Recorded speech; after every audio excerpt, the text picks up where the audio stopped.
Hi, I'm Hart Roussel, and I'm a member of the congregation here at St. Andrews. I'm also a vestry member, a member of the endowment committee, and an occasional preacher here at St. Andrews. And during stewardship season, I'm here with a message about pledging and future giving to St. Andrews.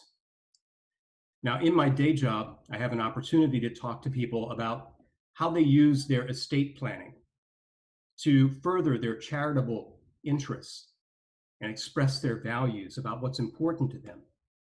And estate planning is a very valuable way that we use to take care of our families and our loved ones, but also the charitable causes that are important to us. Now, over the last several years, St. Andrews has become a much more important part of my life. And I'm really happy to be a part of the ministry of word and sacrament and the ministries of outreach and service that we provide to the community. And so I've made sure that in my own life, St. Andrews is included not only in my pledging, but also in my estate planning. And so I have made plans for St. Andrews to receive what I call a future gift. Now, if you're like me, many of us are going to make the most impactful and the most significant charitable gift that we can make after we pass away. So through our trust and through our will, we express our values, and we also make what sometimes is really the gift of a lifetime.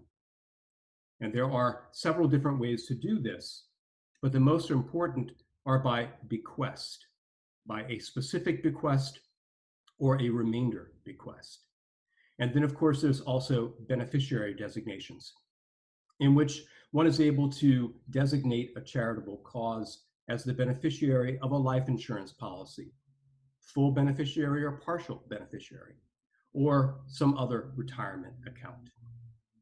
And so these types of future giving provide current use funds as well as endowment funds for St. Andrews.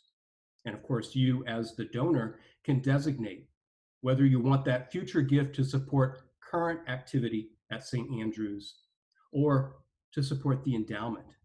And of course, you can always restrict that gift to specific ministries and activities here at St. Andrews.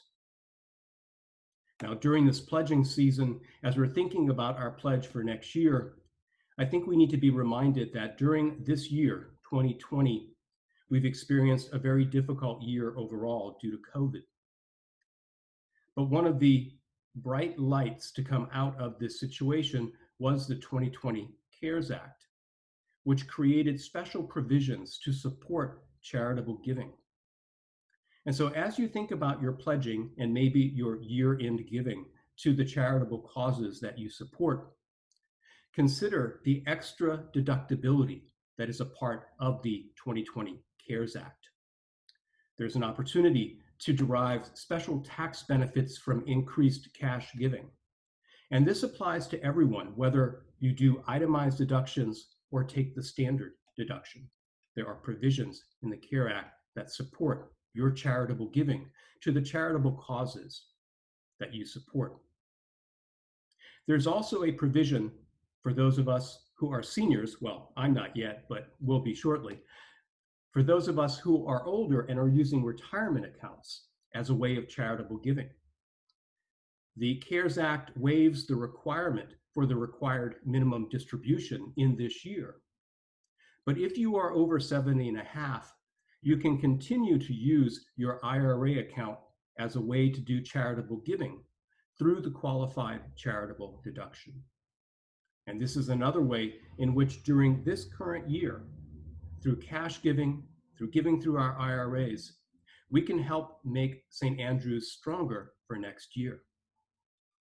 St. Andrews was able to benefit almost up to $40,000 from the CARES Act this year. So we were subsidized.